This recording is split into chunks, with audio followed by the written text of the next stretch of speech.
We've had 3 solid days of testing here at the AARC. It's revealed a lot of things about these cars, but I think we all deserve a beer. So we're going to head back to the house, sit around the table, compare our notes. We're going to cull our 18 cars down to our top 6 finalists. Let's have a look at that. All right guys, we've had a lot of fun out there over the last couple of days. Up and down hills, around tracks, dodging kangaroos, all that sort of stuff. Some close ones. But I thought that off-road hill climbs this afternoon really threw the cat amongst some pigeons. So he cancelled out a few cars for me. But we've got 3 categories to pick. Cull our 18 cars down to 6, 2 from each class. Let's start from the top. What do we think about the plus 100 category? 100 and over. Yeah. On the high-speed circuit, the road and gravel circuit, and the off-road circuit, there I reckon there's one we can easily rule out, and that's the Silverado. Yeah. I know it's not the spec that we had asked for. We were after that Trail Boss, and that would have certainly helped it on the off-road section. But for me, just the way that it went on the heavy corrugations and stuff wasn't great. Exactly. If you can't use it as a touring vehicle in outback Australia on typical country roads or outback gravel roads, it's not up to task, is it? Need a big upgrade to make it work. It would. Yeah, it would. Definitely. I mean, if you were on road all the time with a horse float, sure, but not for our purposes. Tool of trade. Yeah. So we are a four-wheel drive magazine. We can discount that one.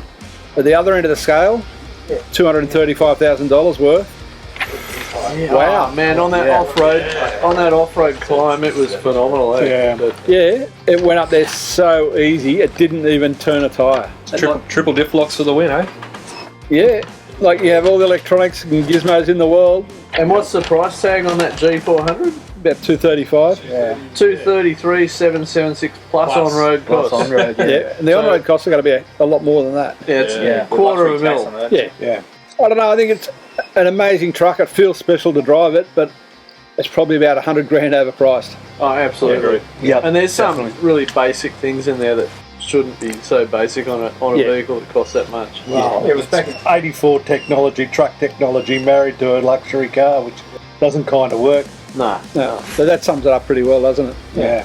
Discovery, I think it's just too soft. It's capable and everything else, but with those 20-inch wheels and low-profile tyres, you can't get a bull bar for it. If there was an off-road pack for it, it would be, but that's what the Defender's for. Exactly. Right, so the Defender's kind of gazumps it there, and the Defender's cheaper. So I actually love driving that Discovery. I think it's a beautiful car to drive. Beautiful car to drive. Engine's a sweetheart, but it's just not up to. So that narrows it down to our top 2. We're all in agreement there on what our top 2 plus $100,000 cars are. Yeah. The Land Cruiser 300 Series VX and the Defender D300. Yeah, absolutely. So what's next? Under $100,000 category. Prado really surprised me on the hill today. Yeah, it did. Actually, quite a few cars surprised me on the hill. They're going back to the G-Wagon as well. There's stuff like that. Cars that I thought would struggle and scrape and things like that, they really... Yeah, I thought those Prado side steps were gone for sure, but they didn't even touch on that undulating hill. Typical Prado Toyota, it just gets on with the job. Very unassuming, and I guess it's so common that but as soon as you step into it and drive it, you think, this is not a bad bloody car. It's just solid. Yep. Yeah, it used to be so doughy when you put your boot into it, but now it's got, it's quite nice. Yep. And it's refined. It's quiet inside, it feels plush. Yeah. It's also the most expensive sort of in those mid-sized wagons as well. A few cars disappointed there. Like I had high hopes for the Everest. Everest has been a good thing in the past. It won the award a few years back. Well, let us down on that hill climb. Yeah. Other than that though, it was superb. Like amazing. On the road, on the gravel, through the corrugations, the thing was just fantastic. The road really. But the titanium spec with a lower profile rubber didn't help. Yeah, and it's $5 more than the Prado. And also not being able to lock the centre diff in there with the car doing it itself. It's more an on-demand system and it's not sensing it properly. And it's just too late when it needs it. There's a few other things we discounted there. Like I had pretty high hopes for the Mitsubishi too. I thought they could have done better. Really good value for money. Fantastic value for money package. The warranty it's got nice space inside it. It drives pretty good on the open road stuff. I thought that could be really good, and then it just died in the arse on the hill. You said it was mostly felt like the traction control wasn't calibrated really well. It feels like it's generations old, like some of those newcomers to the segment. Not a car from Mitsubishi that's been doing it for a long time. Yeah. MUX is a bit like that as well. It's a great family wagon, all that sort of stuff, and it gets along nicely. But when you get to things like traction control, it's generations old. It just doesn't work. It's not quick enough. Yeah, and there's the deactivate on the front of the traction control Yes, and it you does. lock the rear Yep. diff. So you think, well, you know, There's no benefit. what's the point in That's having right. a rear diff lock? You're robbing Peter to pay Paul. Yeah, that's exactly right. And Very I- frustrating, that. And I could accept that more in the previous model when I was down a price point and everything else like that exactly too. But it's grown up. It's still the pushability, and that's what we're here for. Yep. The Rexton was a little bit like that too. Felt really good on the tracks. Really nicely appointed inside. Very comfortable inside. Plenty of space. It's bigger than the MUX and things like that. I really enjoyed driving it on the road. And value for money. It's cheap. It's amazing. Super cheap. But then get it on the hill. Didn't do anything, did it? No, It's just working hard. Yeah. Yeah. falls over at the first hurdle. It wasn't just the traction control or No. wheel travel or anything like that. It was It everything. didn't have enough ground clearance. Like the chin spoil at the front dug in almost at the start. Yeah. At first we thought that was a really gnarly hill, but then we saw some of the cars that drove up there. Yeah. Okay, these cars are pretty capable. So Yeah. the ones that didn't make it, they're not making the grade. They should be doing better. The patrol, well, yeah, how could I forget the patrol? It's the most expensive one in the class. It only just fits into the sub $100,000 bracket. Good value for money. It's ripple really. value It's, for it's a, hell of a car. it's a lot of car for 97 grand. Yeah. A lot of car. Oh, on that V8. It's beautiful. It's nice. And it handled so well on the corrugations, but then we put it up that big hill, and it ate it for breakfast. And that wasn't a problem. You got extra diff clearance with the independent suspension. It's got a lot going. I reckon it went up there easier than the 300 series. Yeah. I'd have to agree. Yeah. I'd have to agree. Yeah, it looked like it. Yeah. So it sounds like we're all pretty much in agreement that the patrols a walk-up start to make the finalists. To the Absolutely. Yeah, I gotta reckon, be. yeah. It's gotta be. Hands down. second choice there is a bit tougher. My call's for the Prado out of all of them because, just as we were saying before, it just seems to do everything It right. does. It's just a solid And car. I would agree. before we got to that hill climb, I would have discounted the Prado a bit, but then it just did that so easy. It just And we didn't think it would. would have no. We really didn't think it would, and it did Picked it. its place in there. Yeah, And it's so refined to drive too. Yeah. So we've made a call. Yeah. I think so. Sub $100,000 bracket. Our two finalists are the Patrol and the Prado. Yep. So the final. Mid-size utes, the hottest contested category on the market these days. And we got a lot of them. There's Yeah. a few cars in there that have won the award before. Hilux last year. Hilux won it last year. Raptor. Raptors won it before. Yeah. Are we still calling the Jeep Gladiator a mid-size? Yeah, it's officially classified as a mid-size ute, but yeah, it doesn't have the capacity. It's very long. That doesn't tow, all those sort of things. It is called a mid-size ute, so that's where it fits into our categories. Great off-roader, but for something that should be a great off-roader, it should have more ground clearance. You're certainly paying for it. Yeah, exactly. And that's right. And it was impressive on road. I was surprised. That wheelbase really made a big difference compared to the short wheelbase in the four-door. Yeah. So like you said, for a ute, you'd want a bit more payload capacity and a few more practical features. Yeah. And you might understand that lacking those things if it was 50 or 60 grand, not 80 grand. Yeah. So, yeah, I don't think that's going to make the cut, honestly. I don't think so. Like, as you said, off-road, it should be totally awesome because it's got the gearing, it's got the sway bar disconnect, the muddies, the whole bit. Yeah. But it's just that cross member under the transfer case, it grounds on everything.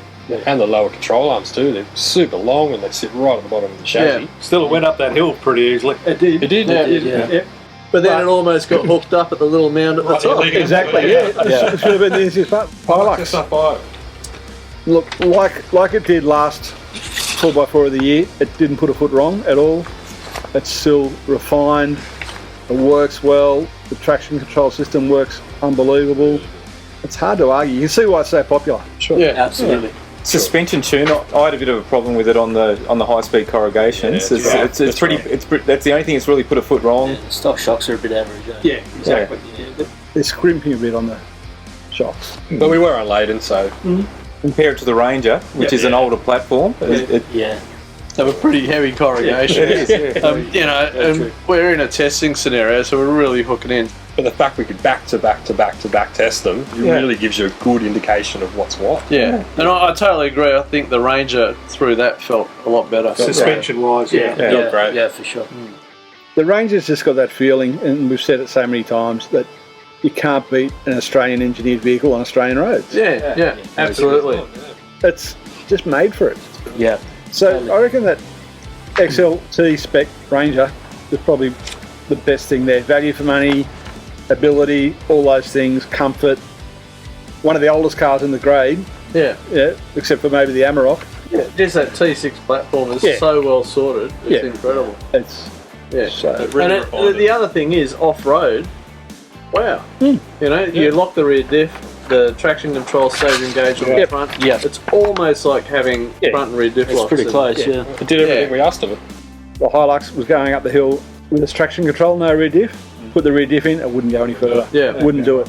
Unbelievable. Just seems to be a crazy setup. So they're just missing out on the full advantage. Yeah.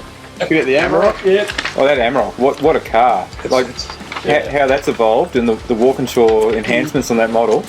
The seats are nice. It's a real good. The ride quality, the chassis, the engine. It's got a lot going for it. Those city-based tyres have got me on it though. Yeah, I think I agree. Yeah. And the lack of low range gearing. I mean, I know it's like got a pretty low first gear, but I don't know. And what was the price? What was the price point on that? It's up there, 70s. 72 plus on roads. So it's up there. And It's the same price as the Navara, pretty much. Yeah. And that Navara, what a good effort. It struggled a bit going up the hill, but its on-road or on gravel road performance was very good, but it struggled on the hill. It was a little bit underdone on the power front, didn't it? It's Especially, on those longer hills and stuff. And that 7-speed auto is nice. it is Beautiful, but I don't know. It's just a little bit lacking. On the off-road section, did it? the Navara. Yeah. It struggled. It struggled. It got up there, but it wasn't pretty. No. And I think the calibration on its traction systems with its tyres, It was slow. those tyres are brilliant. But you could see it was just a bit slow and working on the front end compared It to was never going to get up there without a diff lock. What about the D-Max? D-Max failed at the first hurdle, really. Yeah. it didn't make it up the hill. A much better car than the old one, the one that it took over from. It's good evolution. It's good evolution. It's nicer on the road, like on a sealed road, but it doesn't justify its price increase. It's a premium product now, the way they price it. Yeah. Yeah. It's Hilux and Ranger prices. Have we done them all? I think so. So that leaves, I reckon, my two faves are the Ranger XLT and the Hilux SR5 for me. I like the Navara and I like the Raptor and stuff, but I'm starting to think those lower spec models, the value for money brings them into the equation in a big way. Yeah.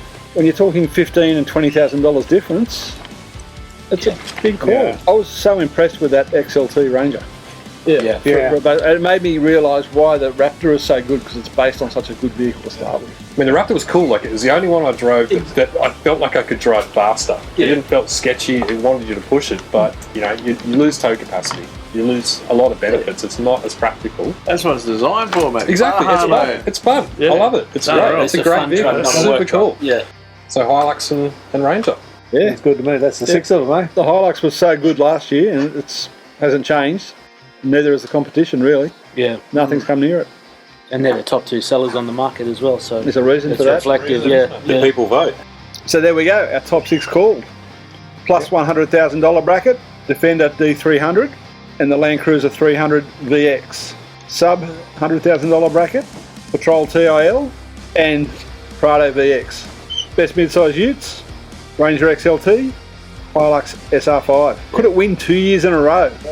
Guess we'll find out. Yeah. Well, I don't I think so. I think I said it was the best Hilux I'd ever driven last time. Right? Yeah, and I think we said that in the copy too. It is a very good Hilux. Let's get these cars out of the city, out in the dirt, the real dirt, outback New South Wales, red dust, mud. Let's really put them through their paces. Okay, Let's do it. Sounds good to me. We'll do it tomorrow, though.